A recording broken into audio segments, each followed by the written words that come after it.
Lex versus Etrigan is here, and it was interesting. So as we get in, we get a flashback of Lex in hell, and he's Neron approaches him with a deal. So Lex is having an inner monologue throughout the whole book, and he's thinking, what happened in the deal? He's like, do I have a soul? Did I sell the soul? Did I manage to cheat the devil in the deal? So as he's having this inner monologue, Etrigan kills him in their first little scuffle, and they come back. They're in Camelot, and Etrigan was like, oh, they gave me home court advantage. They must want me to win. And Lex is like, what the hell you even want here, Etrigan? Etrigan basically brings up how Darkseid tricked him in the past, and Zatanna let out Jason Blood for help.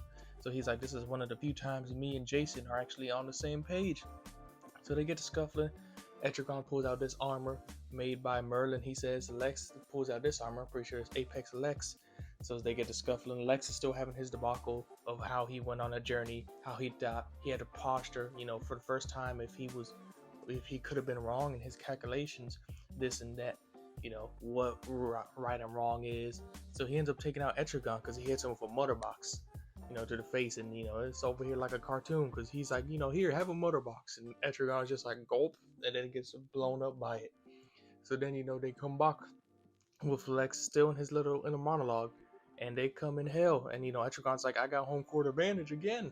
And Lex is like, well, not quite. I've been here before. And he's like how he was in the beginning flashback. Paul, first of all, he's naked and put some clothes on, man. You already got a naked head. I don't want to see naked cheeks. But he basically talks to Etrigan about all these runes and symbols that he had on himself when he was in hell. He was like, I didn't understand them at first, but on my journey, I learned these were runes and symbols of power, of like possession. So he basically does a little spell, the Gone, the form of man, rise the demon Etrigan, and the Lex jacks Etrigan off of Jason. So he turns into this Lexigan, and at this point, I kind of just stared at my page for like 30 seconds, because I was just like, I beg your pardon? So we got Lexigan, that's what I'm calling him, and he just, immediately bodies Jason, and Jason's like, oh, I'm finally free, thank you. And Lex is like, oh, this is a gift, I don't know why you want to be free. But Etrigan starts fighting Lex for control.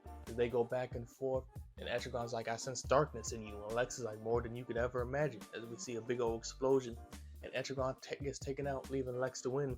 Because he's like, I'm no one's pawn in the game. I play to win. I win the games. That's what I discovered on my journey. Right and wrong and all that be danged.